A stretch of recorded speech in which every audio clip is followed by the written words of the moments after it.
So welcome everybody. I think I know most everybody, but I'm Jenny Kiefer, chapter chair. Tonight we're doing a showcase on talent. So this should be really fun and relaxing. And please expect technical problems. I'm sure we'll have them. We have about 7 to 8 people who are presenting. The eight is me. I'm a swing person. If we don't have time, I'm happy to not do it. Each person can go for 6 or 7 minutes, so we fit in the time. So some might go less, some might go more, and I'll do my best to try to keep us on track. So we'll let them go through their thing, and then if you have a few questions for them as they're wrapping up, you can do that, and then we'll move to the next person. So first off, we have Elizabeth Meek, who is going to talk to us about sewing, quilting. Oh, Excited. Take it away. okay. Thanks, Jenny. All right. Can you see? Hold on. Oh, Yeah, it's come up. It's not full screen yet, but I know, but it's I okay. There we go. Oh, stop it. Sorry. I have to, so Elizabeth, if you do slideshow and pick the first one, I think it would probably do it right. It's just that from beginning. There you go. There you go. yeah, There. thank you. It's just that the top of the thing was being taken up by the never mind. Um, hi. Um, I'm going to talk about inspiration pillows and unfinished objects. Um, my mother sent me to a sewing class when I was 12. We live near Amish country, and I loved Amish quilt colors and patterns. But as a youngster, I made mostly those Butterick one-day patterns. As I as I grew older, I made up my own baby quilts, diaper bags, Halloween costumes, all of this on my grandmother's Singer featherweight sewing machine. Mm. But I love color, fabric. Um, I love the colors of this Mennonite fabric, this Mennonite quilt from Pennsylvania on the left, and the Gee's Bend quilt on the right. And so by the time I retired, I hadn't sewed anything for years, but I had a spot in my house that needed pillows. I went to the fabric warehouse in Natick with Susan Spector and discovered the incredible collection of batik fabrics. I fell in love, and then I used them along with some other fabrics I had lying around to make a bunch of pillows for my house. Um, After 5 or 6, my husband said, "Are you going to fill up the whole house with pillows?" So I started making them for other people who didn't necessarily ask me to make them. I made a couple for my sister's vacation home. I made some for my son and his then girlfriend, now wife, when they moved in together. And I love this one because Gabby is from El Salvador, and I used some Guatemalan fabric from an old apron that someone had given me in one of the pillows. I made a couple of pillows inspired by Indian Kantha quilting, just applying that on a batik fabric that I love. And then about 6 years ago, I decided to take a quilt class at Arlington High School. Um, Coincidentally, the quilt pattern that the teacher picked was a classic Amish square and a square. Um, So it took me about 18 months to finish this quilt, which is maybe 4 or 5 feet square, but I learned a ton doing it.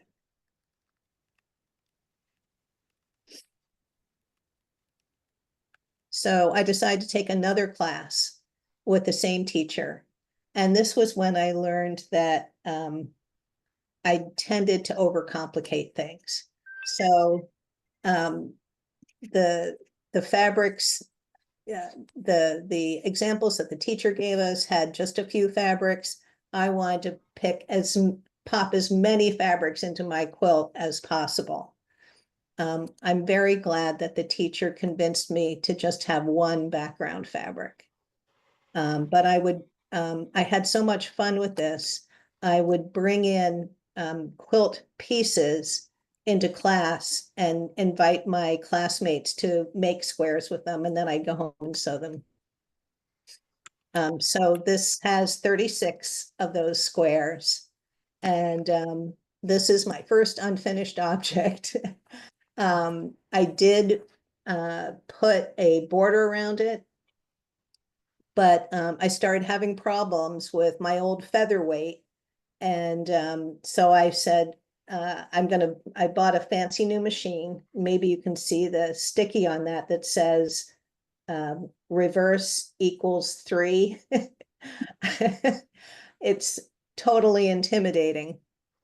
So I thought, well, I'll just make another quilt front, and then to get used to the new machine, and then I'll go back and quilt them both at the same time. So this is my second quilt class and my second unfinished object. So, however, I did make one more pillow a few years ago, and I just think it looks really cute with my grandson leaning against it. The end. Elizabeth, those are amazing. Thank you. Those are beautiful. These are gorgeous, Elizabeth. They're so beautiful. They really are lovely. What Yeah. part is hand stitched and what part is machine stitched? Everything is machine stitched, except, yeah, everything is machine stitched. Well, if you're looking for places that need pillows, Maybe put them on Etsy. Oh, yeah. I not at the moment, but yes, thank you. Those quilts were breathtaking. I really loved them. They're Beautiful. beautiful. And Thank your you. grandson is adorable. Yes, he is. He is. That I will not. So Elizabeth, you had that sunset picture. Were you trying to pick colors that went with that for the pillow? I just realized I get drawn to fabrics, I just get so turned on by them. And I actually made that pillow when I was going through chemo because I had the time to work on a quilt, but not the brain power. And I saw that fabric and it just made me happy. And then I realized as I was putting this together that it just looks exactly like the sunset. So anyway. They're happy colors. Yes, very. Yeah. I am so impressed. I thought it was beautiful. Thank you, Joyce. Yes. Me too. Especially because I agree with you. I love color. And the last one was absolutely beautiful. Oh my goodness. Thank you. Any more questions for Elizabeth? Thank you for showing us that. They were beautiful. Thank you for saying they were beautiful. And you have a great night for the Red Sox game. Enjoy I it. will. Thank you. Thank you. All right. Maxine, I had you as next. Are you okay with that? Where are you? There you are. You're muted, so you have to unmute. And I was going to see if I can put a speaker on so that you take center stage. Okay. I have one shortish piece and then I have a tiny one, but I don't know if I should do both or wait on the tiny one to see if there's time later. I think you should go for it. Oh, okay. Thank you. Now I just have to get it, excuse me, on my screen. Okay. So I've always enjoyed writing since I was a kid. Some of it was journal writing. I remember, can you hear me now? Yes, we can hear you. Okay, because I'm seeing all these things on my screen. I do remember one time, I must have been in middle school, and my friend and I were writing a newspaper. I have no idea or like a newsletter. I don't know what we put in it, but that was my earliest memory. I did practice law for a number of years, both trial and appellate, so I did a very particular kind of writing there. Okay, so this is, I call them memoirettes. They're little memoirs, and it's called Ice Cream Peddler, A Cycle of My Life. In the summer of 71, it seemed like just about every construction worker in Boston was a customer of mine. Pardon my voice. At least those working outdoors on the big projects. The new John Hancock building was going up in the Christian Science complex. Late morning, I'd go to a dark back alley garage and wake the sleeping machine that was my ice cream bike. I needed gloves to transport a smoking chunk of dry ice to the cubbyhole at the top of the white rectangular box that dominated the bike. Now a freezer, I stocked it with boxes of orange, cherry, and blue popsicles, creamsicles, fudgicles, chocolate eclairs, and ice cream sandwiches. Then I emerged into the steamy day, pedaling down Com Ave to arrive at Copley for the lunch break. Along the way, a stray customer would wave me down. The sight of the bike seemed to elicit a freewheeling appetite, unhinged from routine. Like a finely tuned watch, I pedaled into Copley Plaza. The Hancock's mirrored windows beginning to climb over Boston, reflecting a metallic blue sky threaded with sunlight and feathery clouds floating in polished tiles. Construction workers draped on low concrete walls, talking over open lunch buckets and hot coffee. On stone stairs leading to the fountain, children run screaming in and out of cascading, sun-sparkled water streams. A sense of joy, we are all released from winter's captivity, me knowing that our reprieve will slip away like a dream on awakening. Sandwiches devoured, construction workers ambled over to my bike, along with kids whose mothers had chosen the way of least resistance. Most of the workers were regulars. Some stood chatting with me. Sometimes one would stand back, watching, trying to pass off shyness as cool. After the crowd thinned, he would approach and make some serious conversation, or try to get me to say something that singled him out as different from all the others. Sometimes he would ask me out, which elicited ambivalence in me. I was just 21, still imagining my mother looking over my shoulder, still working out who I was and who I wanted to date. One day, I stood selling cold treats in my hot pants and t-shirt, money belt hooked over around my waist. As I stood selling cold treats, a woman in an ankle-length mink coat and a photographer approached. She was modeling for a showroom on Newbury Street. The photographer saw a shot in me selling the model an ice cream to cool her off. My construction worker pals were highly entertained. Soon after, the shot made the Sunday Globe magazine. I felt like a celebrity, but they only paid me $20.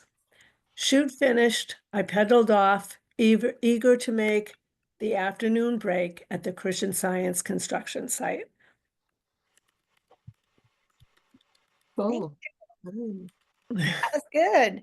Is your Yeah. other one the same length, or did you say it was a shorter one? It's much shorter. Okay, so yeah, if it's a couple minutes, why don't you go for it? Yeah.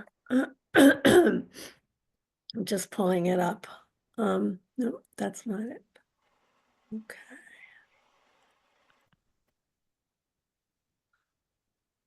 Okay, morning thoughts and a greeting from Monica. I'm coaxing myself out of bed. Oops, wait a second. I'm coaxing myself out of bed when my text notification dings. It's from, quote, Monica, a bot or a blot or whatever she is, who saw my profile through several recruitment platforms and was impressed by my background and experience. Her company is offering me a part-time, quote, opportunity where I can make between $201 to $3,000 daily in my free time. I wish you'd found me sooner, Monica. Now I'm a 74-year-old who's been winding down from work for the past 5 years or more. I'll start my day by going to a lecture on the Dead Sea Scrolls at the Senior Center, where I'll blend well into the sea of white hairs, soaking up new knowledge to keep our brains functioning. I hope you have a nice day too, Monica. Or better yet, it's probably best that you don't, that your fishing expedition doesn't land on someone else who might get sucked into your scam. I'm fishing for snippets of last night's dreams, since my writing group has been talking about how to remember them for writing ideas. What happened to those crazy, colorful dreams I'd been having, where Rick Steves was a friend of mine, or where I'd moved from one apartment to another with a bunch of people I didn't know? No, Monica, I'm coaxing myself out of bed by reminding myself that instead of being 8 degrees with no wind chill, making it zero, with the wind chill making it 0, today will be 44 degrees. And I will go for a walk and soak up the sun after the lecture. So I'll have a nice day and hope you don't, as I move on to breakfast, where I'll have the ideal balance of protein to carbs to keep my blood sugar down and my mind sharp. That's great. Thank you. Good. My Monica has been Kara lately. She's been what? And let me see, I'm going to change this view here. That was great. Any questions for Maxine? All good? Maxine, have you been writing your whole life, or you took a writing course? Well, I've been writing off and on my whole life. I've taken courses here and there, through, trying to think where, Osher, Tufts Osher program, adult ed. I spent a lot of time in classes writing as an attorney or as a law student, which of course is a specific type, but still, it's word crafting. And I'm in a writing group with Mara, who's here today, but the group is out of the Ohio chapter, and I'm having a great time working with the people there. We each read our pieces once a month. Wow. That's great. Wow. Yeah, There you love to write. I love to write. All But, you right. know, I have Thank you. periods where I'm not writing, and I don't know, I don't like those periods, but I'm trying to shorten them. That's great. So, well, next up I had Wow. Donna. Are you good to go, Donna? Next? Oh, yeah, Okay, let me see if I can pull things up. okay, I'm not ready yet. I mean, You're I'm not? ready to talk, but not ready for the first photo. Oh, okay. So Alright. you don't want me to put it up yet? No. Okay. Hi, everyone. Hey. Donna, and for those of you who don't know me, I started working in wire in the late 1990s in California, mostly creating small and large pieces of wire wrap jewelry. In 2010, I moved back to Boston and into an artist loft. And as luck would have it, became part of the gallery committee here, where I got wrangled into producing a runway show. That's when the trajectory of my art changed to creating what I call wire attire. Okay, Jenny, take it away All right. Give me a second here. for number 1.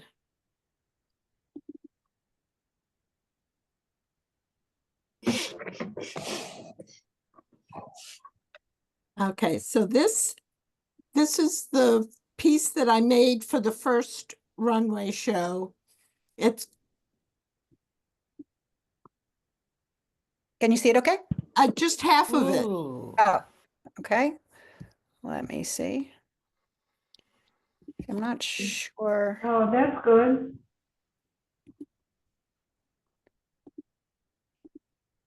It's fine, Jenny. It's good like that? Yeah. Mhm. So it's called Elizabethan Pleasure. And it's, well, can you take the left side off? So I'm not sure what you guys Oh. are seeing. Are you seeing the Leave part it, that leave has? it like that if you can't. Oops, there you go. There, that's We're better. seeing the drop-down list also. Oh, We're seeing everything and not just the picture. But that's, yeah, that's okay. is that better? Yeah. See, I'm not seeing what you're seeing, but as long as that looks No, okay. It's a little bit big, it's showing, it's not showing the whole thing. It's a little too close. There you go. Oh, oh. So anyway, it's about 5 layers. When I started making it, I had no idea what it was going to look like. I don't draw, so I don't make drawings of what I'm going to make, and I just kind of play and see what comes out of it. So once though I made this to go with a dress that a designer was making for the runway show. Once I made it, I was hooked on creating clothing and accessories. So in around 2019, 2020, I became involved in racial and environmental justice, and the rest of my pieces reflect that. So number 3, Jenny. This is, you can't really see, but at the bottom, there's a lot of white that comes down. I call this jellyfish. Mhm. So there's a jellyfish as the fascinator and a jellyfish down one of the arms. And then there's all white wire coming down, which you really can't see in this photo.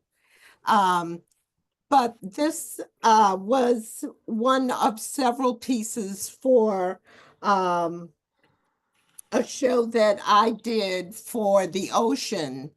And so it's jellyfish and also for destruction of the coral reefs. Okay, next one, number 4. So this is a bathing suit Mhm. that is a tribute to coral. And the next photo has that's okay. So that's one of the shoulders, and my thoughts of what coral would look like if they were made of wire. And all different kinds of coral as I looked at different pictures. And then the next one is also part of the suit, just different shapes of coral, my interpretation. So the next one is a vest also of coral. And then the next photo is the back of it. And then the next one is all 3 of them on the runway. And so they all have fascinators. And then two of the models have what I call shoe covers, but they're actually what looks like ankle covers. But okay, so the next one, these are 3 pieces from a show that I did in 2023, which was, oh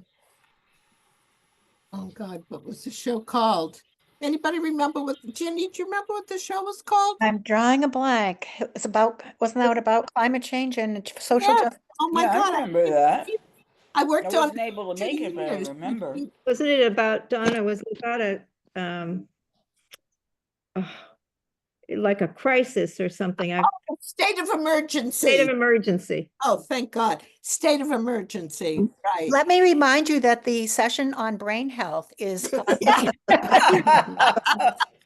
So Kidding.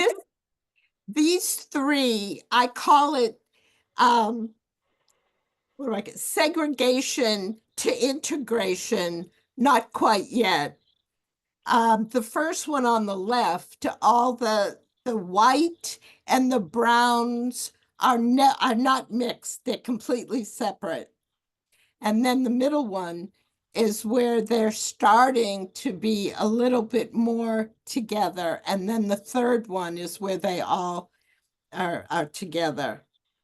My interpretation.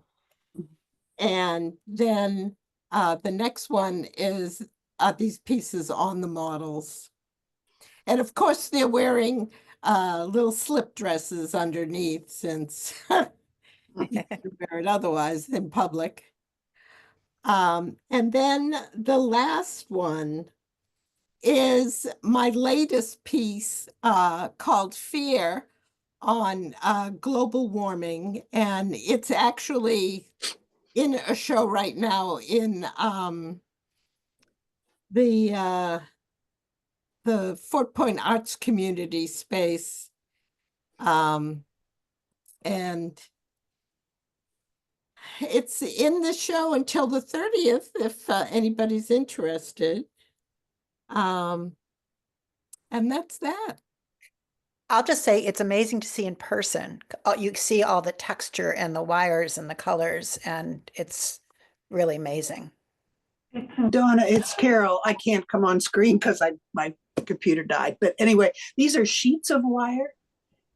You purchase sheets of wire? No, they're pieces of wire that, well, a lot of it is repurposed wire from pieces that I've made before and taken apart, or things I've started and didn't. So are you making this fabric sort of thing? I'm You're doing all that. You're creating a fabric. Right. I'm Okay, making now the that's wire really something. pieces. Okay, thank you. Great. Donna, have you ever presented it to the Fuller Craft Museum? I'm sorry, I can't understand. Have you ever presented it to the Fuller Craft Museum in Brockton? They would Oh, love the Fuller Craft? Yeah. No, I haven't. I've thought about writing a proposal for a show. I've been collecting all my pieces for a one-woman show eventually. So it's not out of the realm. Or gallery. I have it at the PEM though. That's my favorite museum for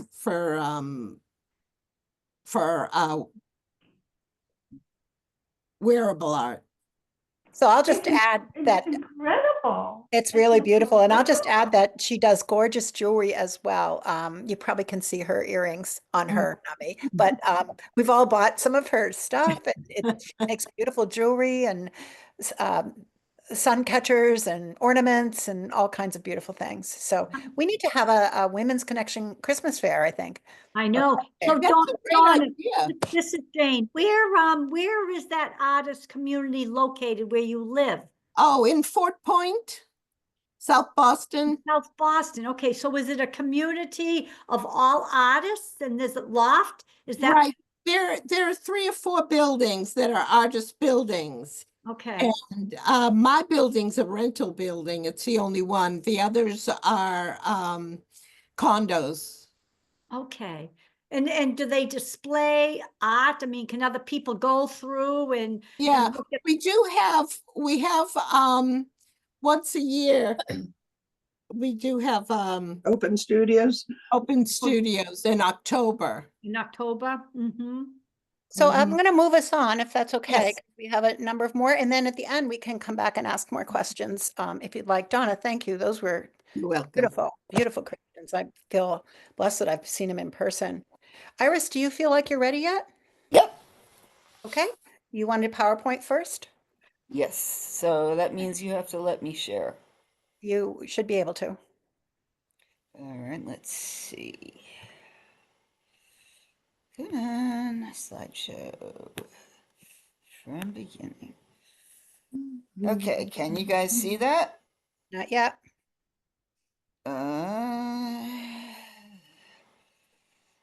Are you back?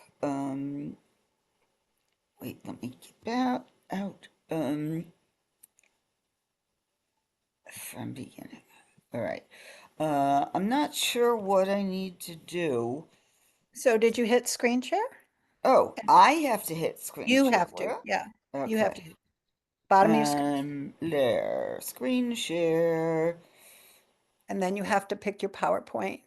and it's not there. Oh, there it is. Right. Okay, apologies for my fumbles. So we don't have it yet. So did you, Well, you should have it in a minute. How about now? nope. You hit screen share and then you Yeah. click your PowerPoint? Yep. We do not have it. Share. Oh, Here we now go. it's coming, All it's right. coming. Okay, now we have it. There. Okay. Yay. All right. So if you hit slideshow and hit beginning, I think it will make it bigger. It'll make it full screen. From beginning, yeah. There we go. Okay. So this is a very, very short PowerPoint that I decided to make at literally the last minute. I mean, I think I finished it 10 minutes ago, and I apologize for not paying full attention, but I was looking, and Donna, your stuff is beautiful, and I did really enjoy hearing the stories. But I just, on the off chance that there's anybody else in this group that enjoys singing or knows somebody else who does, I thought I would put together this short PowerPoint before I shared any singing because in the last year or two, I had thought that singing was really off limits to me. I had done a lot of singing when I was younger. I studied music. It wasn't my major, but I studied music when I was in college, and I have done a number of solo concerts, and some of you may have may have gotten copies of the one CD that I ever made of original songs, but over the past 20 years or so, I have let it really fall by the wayside because I've been focusing on other things, mostly involving cats. And also, there was this problem. Back in the early 2000s, when I made my CD, there were a lot of local options, but they were very expensive.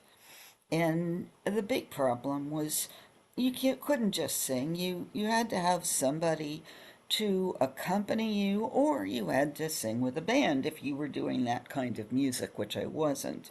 I was doing classical, I was doing Broadway, I was doing original stuff, and occasionally a little bit of pop or folk. And the big challenge was, accompanists were making big bucks. They wouldn't even make a practice track for you, or if they did, they would charge an arm and a leg for it because they were losing money on the live sessions. Well, it's even harder to find an accompanist now because a lot of them have given it up, but guess what? We don't need them anymore. We have the internet, and on the internet there are these apps that can turn anybody who wants to try singing into a singer. And this one is the one I will be using tonight. I don't know where Smool came from or what the name means, but it is this very cool app that basically gives you karaoke through your phone and lets you record it. And you can play around with different types of audio, different looks, different backgrounds.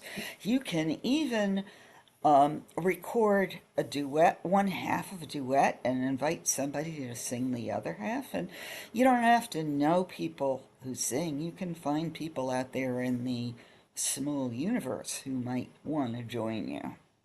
So that's worth investigating if you want to sing. And for more serious musicians, I've used this for live performances.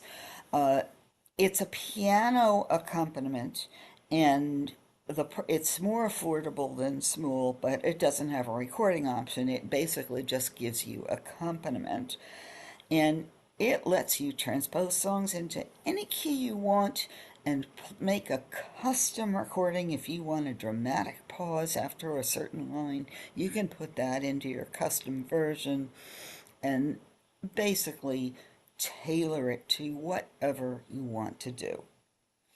And, you know, a lot of my video recordings are older and done before I discovered Accompanist, and I want to go back and re-record a lot of them.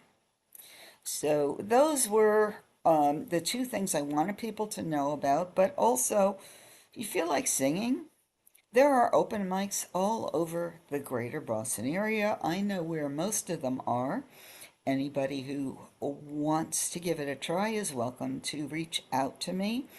And I will be singing at an open mic at the Medford Brewing Company, which is a 5-minute walk from my house, and does have really good, interesting beer, as well as non-alcoholic and munchy options.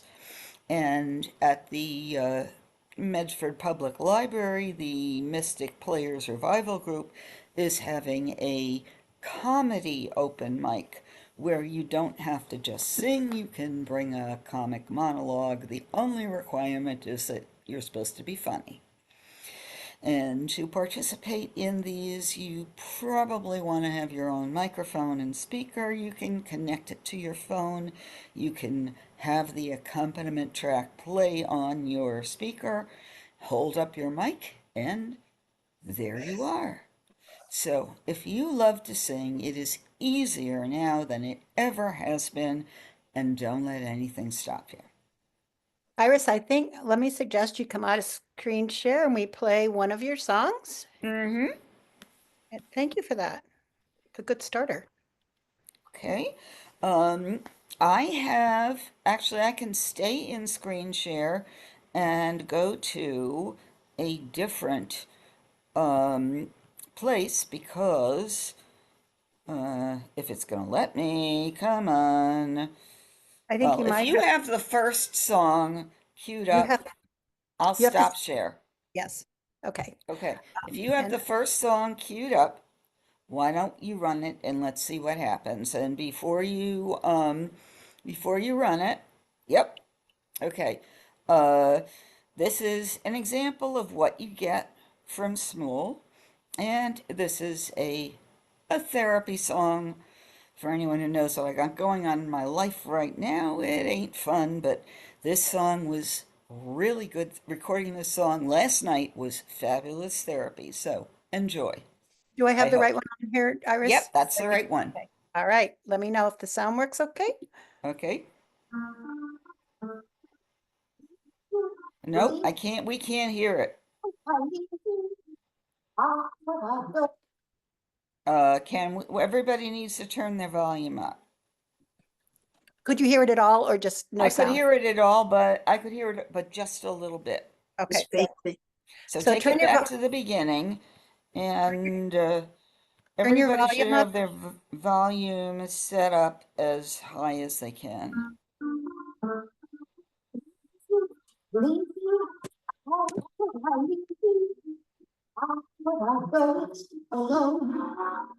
Could I wait the years with a crooked bar? How do you want to survive when your arms are pure? Sweetheart, lover, could I recover Give up the joys I have known, not to fetch your pills again every day at 5, not to give those dinners for 10 elderly men from the UN. How would I survive? Would I sounds of the world's best hits and the evenings of martyrs, cryptic sighs, sullen glares from those injured eyes, neither wits with a sting, jokes with a sneer, passionless love making once a year, leave the lies ill-concealed, and the wounds that heal, and the games not quite winning and right. I'm just beginning. Leave you, how could I leave? What would I do on my own? Putting thoughts of you aside in the south of France. Would I think of suicide, darling? Would I live through the pain on the terrace in Spain? Would it pass? It would pass. Could I bury my rage with a boy half your age in the grass? Bet your ass. But I've done that already. Or didn't you know, love? Tell me, how could I leave when I left long ago? Love. No, the point is, could you leave me?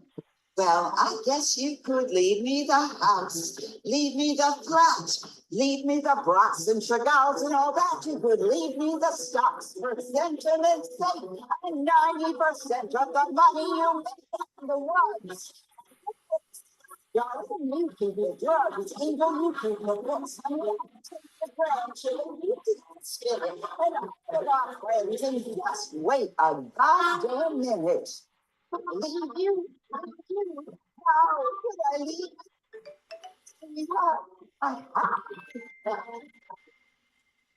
Would I leave you? Yeah.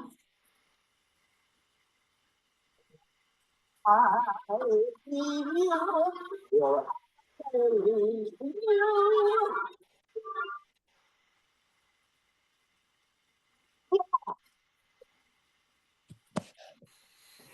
All right. Well, that was just awful sound-wise, and I apologize, and we don't want the next one.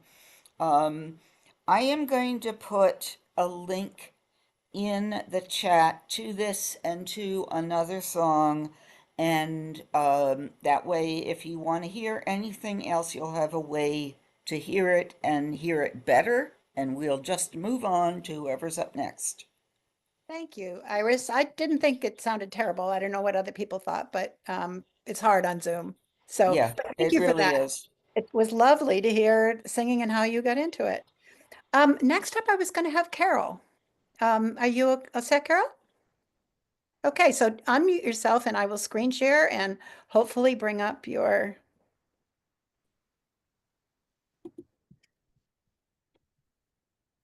Shall I start? Or if you do you want to start talking first while I A little bit, that for many people who maybe know, oh, well, that's Iris's, but for some people who know me a little bit better, I am always kind of willing to try things and give things a chance, and have taken lots of chances knowing things might work or not work.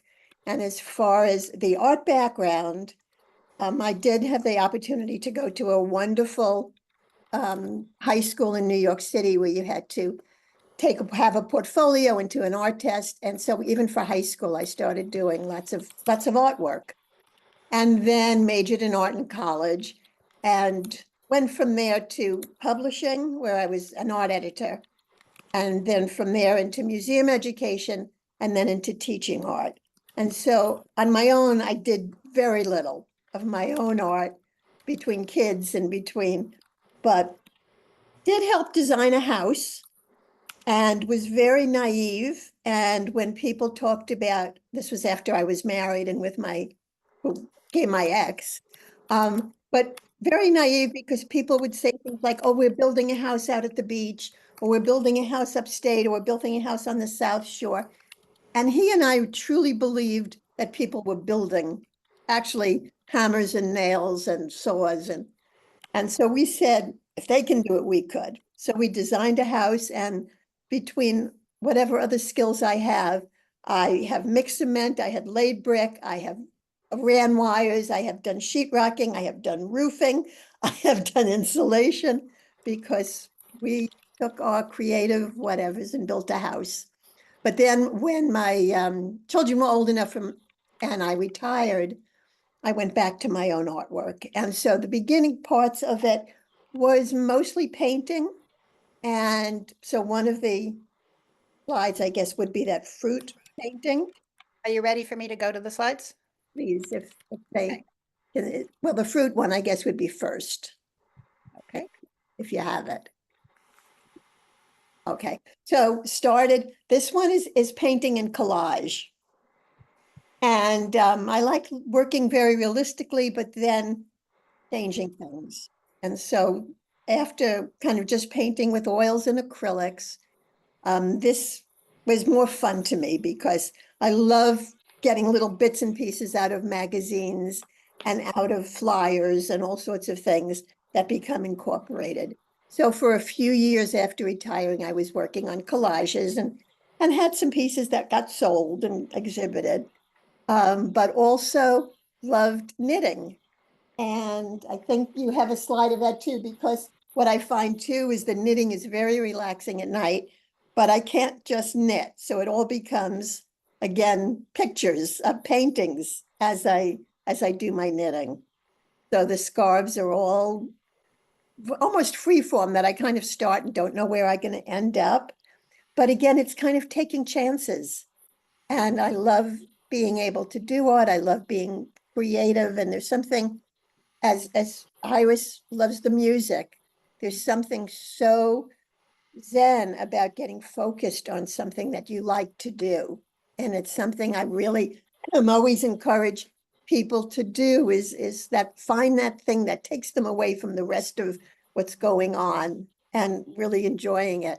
So besides the knitting, I then began years ago making jewelry, and as many people did, bought lots of beads and strung beads. But then I decided I really wanted to make my own beads and use the paintbrush and the paint and all the art materials that I loved using, but maybe art to wear was better than taking time to do paintings. So some of the pieces came from pieces of artwork. So Ginny, if you have the other painting, I don't, actually, I might not have sent it to you. I thought I did. Oh, there it is. Yeah. So this is something, again, that's painting and collage. And what I have done with that, thanks, we can go back to me, is I've made copies of it.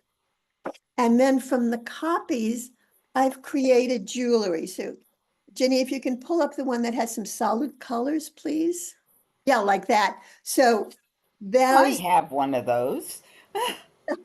those necklaces are made from copies of artwork that I've done. So I was able to take, instead of spending a lot of time on art, where you just end up piling up all these paintings or all these pieces and you're not sure what to do with them, the art to wear is something that I love the process of. So each of these beads, and then some of the others, which I can hold or Jenny can show you in the other slide, we took a lot of time to figure out how to make them and how to make them work. And again, it was something that was trial and error and taking chances, and I had no idea if they'd be liked or not. But I really enjoy process, which is why I like the collage work, is the process of doing it. And so I now for the last 2 years or so have been making all of these beads. And again, enjoying it. It's very nice when somebody buys something because I'm happy that I'm bringing them some color and some happiness. But the idea of finding something that you can go to that's yours, that you own, that gives you something to do during downtime, has just been something that I have always cherished and very glad for. And now I am teaching because it's something that after you teach for enough years, sometimes you figure out how to do it. So I teach a drawing class at an OLLI program, a lifelong learning for senior program at Brandeis. I teach a workshop in Yes, You Can Draw for anybody who swears they can't draw. And possibly one day, if it works, I'd be happy to do a little bit of an introduction to why I'm convinced that I can teach anybody how to draw. And this is going into my third full class at Brandeis.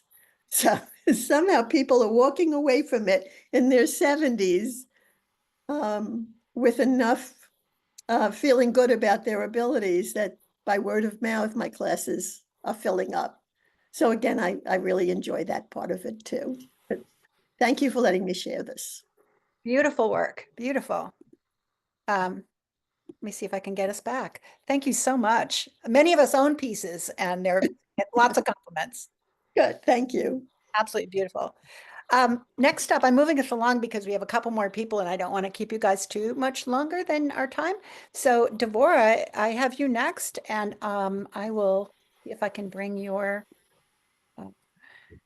give me a second here behind the scenes.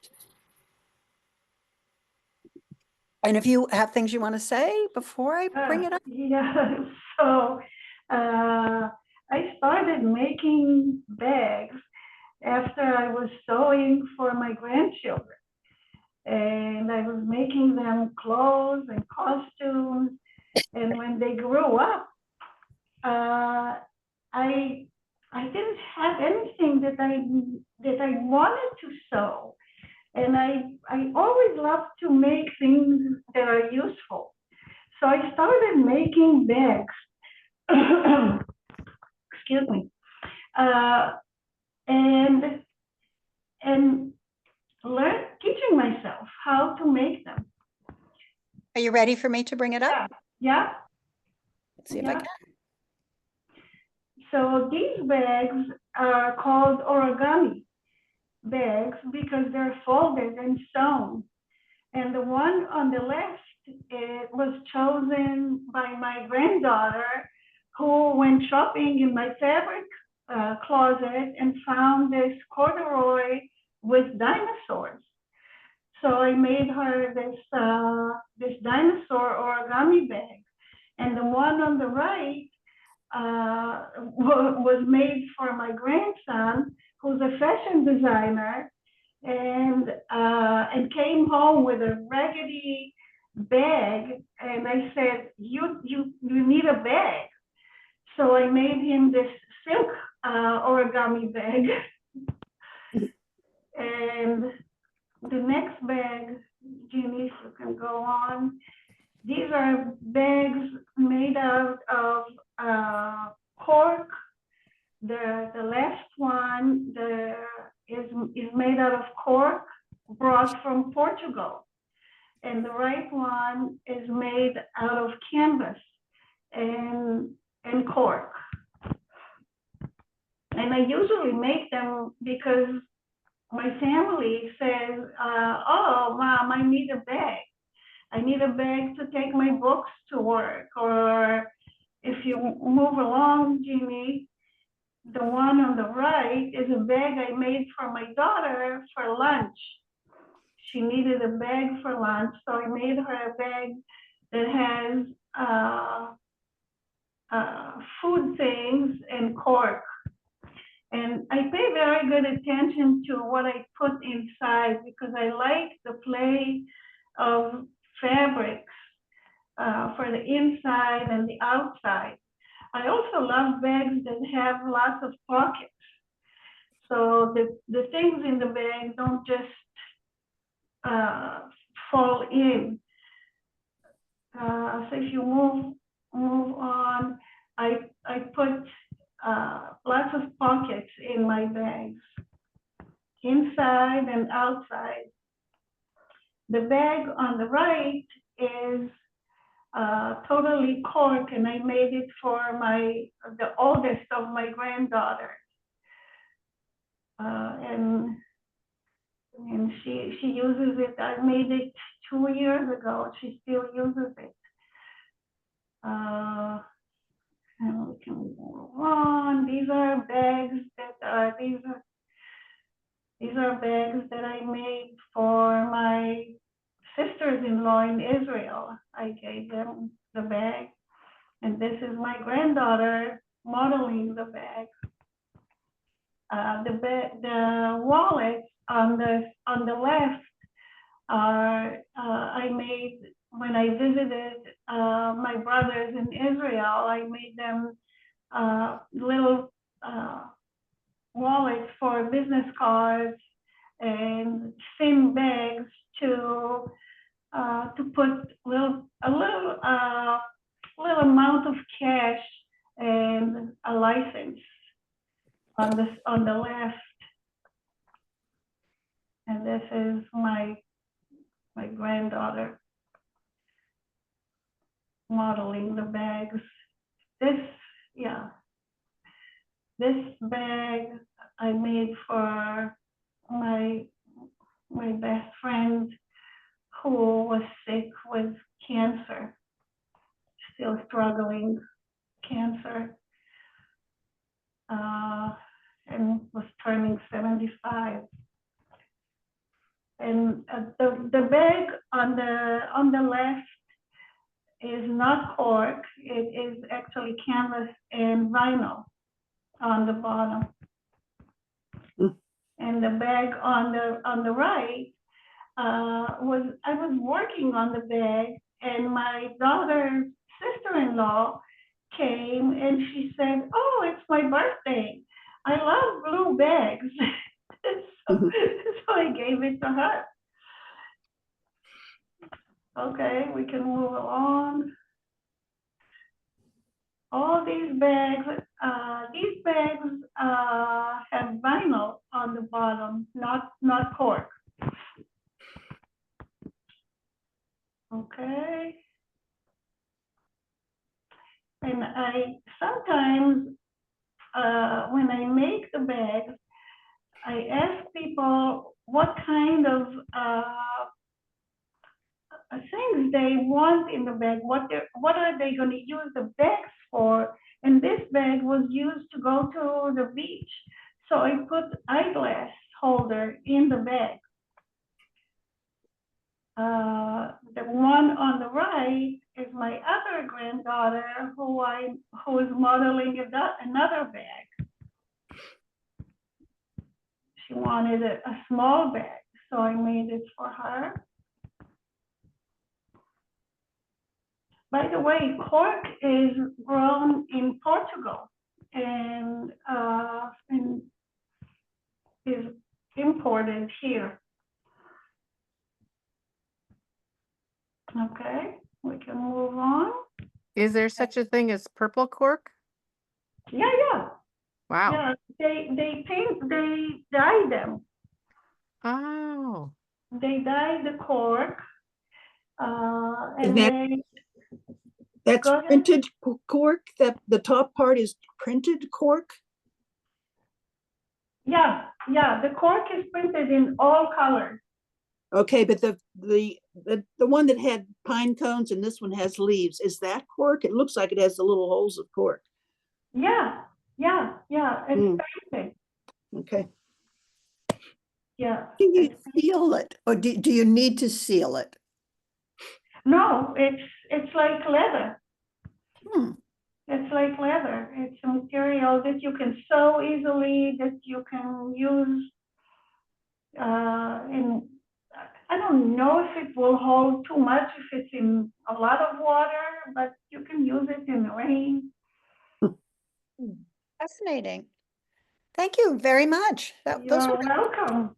That was great. Thank you for that. So is everybody okay for staying a little bit longer?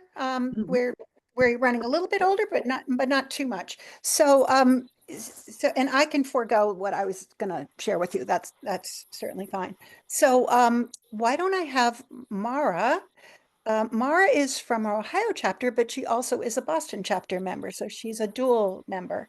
And Mara is going to read part of a memoir. She's also in the class that was mentioned earlier with Maxine. I'm going to make you speaker. So that means that if everyone could mute, because anytime you cough or anything, you take over the screen. So if you could mute so that that doesn't happen, and I will put Mara up.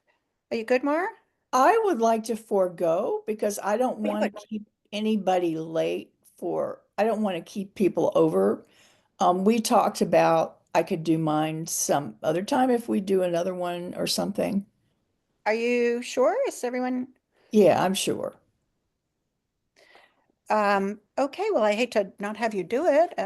If you're sure you don't want to right now. Yeah, I just don't want to keep people over. I don't mind. I don't know if other people do. I don't mind. If people going can stay over. and would love to hear it, raise your hand. If you need to go, let us, if you can stay, I think people would love to hear it, Mara, if you're willing. Okay. Okay. No pressure though, if you feel like you don't want to. Okay, I'll start. This is a memoir piece, and it's called Belinda. I walked down the hall outside my dorm room during my first week of college in Alabama in 1969. Can you hear me? Yes. I found an open door with 3 girls sitting on a bed against the wall. Hey, does anybody want to get something to eat? I said. One of them looked at me with curiosity. Yeah, she said, let's go to Shoney's. We walked to Shoney's restaurant where I found out she was 16 years old, a child prodigy, she told me. Belinda was big and butch in khaki shorts and a blue work shirt. Her brown hair, parted on the left, fell below her chin, but not quite to her shoulders. Walking back to our dorm together one day after English class, Belinda spied a peace sign in a window of one of the rooms. She said, we should go up there and tear that thing down. Good idea, I said, and she counted floors and windows as we approached the building. We rode the elevator to the 12th floor and found the room. I took out my key and opened the door. It was my room. I had put up the peace sign. She burst into laughter. We talked about everything and disagreed about all of it at first. We thrived on debating ideas. One day in her room, she got me drunk off Jack Daniels. I should have taken it slowly, but she said she wanted me to have the full experience. I had a suicidal fantasy of prying open the window and jumping. It seemed exciting rather than a death wish. When I told her, she got on top of me. I felt safer. We moved to the floor where she pushed down my pants and expertly stroked my clitoris, eliciting my first orgasm.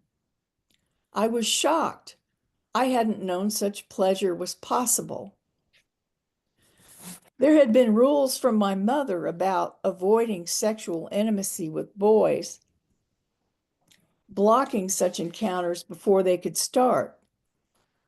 No kissing until the 3rd date, no touching after the kissing started. She said my reputation would suffer. Boys wouldn't respect me. Maybe I didn't stop Belinda because there was no precedent for it. Gay wasn't a thing in 1969 in Alabama. Belinda and I were experiencing something that I didn't know existed. She was smart, really smart, an intellectual challenge for me.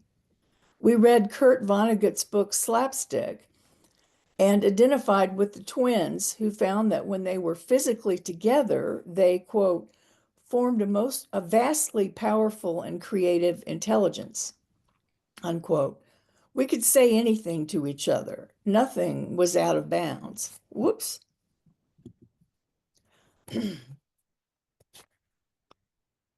We were together a year and a half. To keep it quiet, it was a criminal offense. I fabricated a social life in letters to my parents. When we were apart, we wrote letters to each other in a modified Pig Latin so that we couldn't be found out. In the second year, we got an apartment in town. At some point, I began to feel limited by the secrecy. I also began to wish she had a penis, even though I had never seen one. And if I had, I might have balked. I started wanting to feel normal. Normal at the University of Alabama meant going with a fraternity guy to football games in full drag costume, makeup, a dress, and high heels, and knowing who the hell Bear Bryant was. I found a fraternity guy, a college wrestler, and did a 3-year stint as normal. Belinda said she understood, had seen it coming. I hurt now when I think how she had to have felt. We remained friends. For a long time, we didn't talk about it. There was a moment during my drinking days, perhaps a blackout, when she says I called her and told her that she had ruined my life. I have never felt that way, I told her. I don't know who I'd be without having loved Belinda first. How long would it have taken me to have an orgasm? The guys after Belinda believed that women who couldn't come with intercourse were defective. Because of Belinda, I was sensitive to the struggles of being gay in a world in which that was taboo. When I became a teacher, I routinely introduced students to texts with gay characters. My experience with Belinda equipped me to be an ally to students over the years. In my first year in a new town, I worked with city council members to write a referendum to thwart landlords from exercising any bias against gay couples. I know that I am capable of loving a woman, although my significant relationships since Belinda have been with men. I believe that Belinda and I made each other smarter.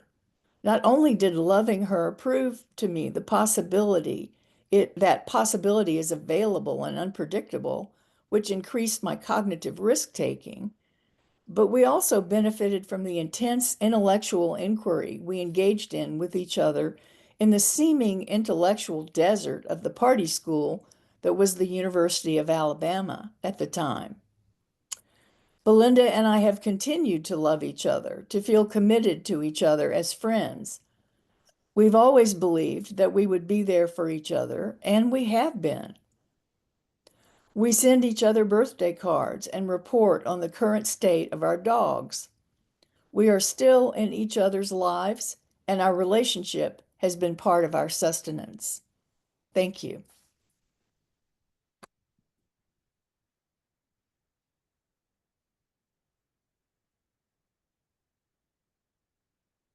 Ginny, you're on mute. Oh, I was just saying, that was wonderful.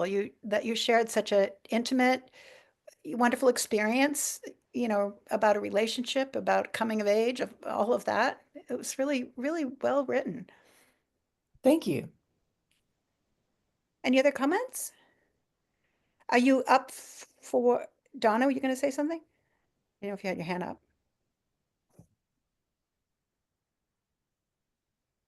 Donna? I was having trouble getting off mute. Okay. I was just going to thank Mara. That was great. I really enjoyed it. Good. Thank you, Donna. Donna. So this was awesome. I have a page and a half. Are you guys up for it? Are you anxious to get on with your? Sure. I'm up for it. Okay. Well, I too played around with writing. I went to a class where there were serious writers and I was not. And they were half through books and I had no clue. So the course was you're going to leave with a manuscript. And it was a stretch for me. So I think people know I like storytelling and I like humor. So I decided I would just write about my own life, about things that I thought were funny in my life. So basically, I think life is just a bunch of stories, and the joy is in telling those stories. And I had called it the brighter side of life, to always look at the brighter side of life, like Monty Python. So this is just a little blurb from childhood. And if I've ever told this before, I apologize. My mom thought it was a good idea for all her children to know how to dance. In hindsight, it was a pretty good idea. At the time, it was a bit torturous. We were enrolled in Mrs. Carter's dancing school, with lessons held early Friday nights in the basement of a Lutheran church. Fortunately, a number of the moms in the neighborhood had agreed on this plan, so a handful of us carpooled together. We had to dress up for these lessons. Girls wore dresses, a bit fancy and frilly. Boys wore shirts and ties. Mrs. Carter was a fairly petite woman, impeccably dressed with blonde coiffed hair, perfect makeup, sparkling jewelry, and polished nails. She always wore high heels and glided around the dance floor with ease. Each dance would start with Mrs. Carter lining all the boys up on one side of the room, girls on the other. At her command, the boys would cross over and pick a girl for each dance. This was one of those anxiety-provoking moments. Next came the awkward touching and stumbling around. Mrs. Carter would walk around correcting our form, our grip, our facial expressions. Most of us looked forward to the class ending. We would race into the house, change our clothes from fancy frilly to pencil skirts and tight sweaters, and beg a ride to the downtown YMCA to attend Teen Town. Those dances were for teenagers of all ages and featured very cool live rock. The dancing experiences were extreme contrasts. We would go from the awkward, barely touching, very structured dance steps in the brightly lit linoleum-floored church basement to the sweaty, clinging, rocking embraces in the dimly lit, steamy room at the Y. When my dad arrived to pick us up, I would do my best to persuade him to let us stay longer and ride home with one of the newly licensed teenage boys. Amazing I thought this would ever happen, and yet I continued to try. One memorable night at Mrs. Carter's dance class, I had been in a particular rush to get dressed. I hated lacy, frilly dresses because they scratched and irritated my skin.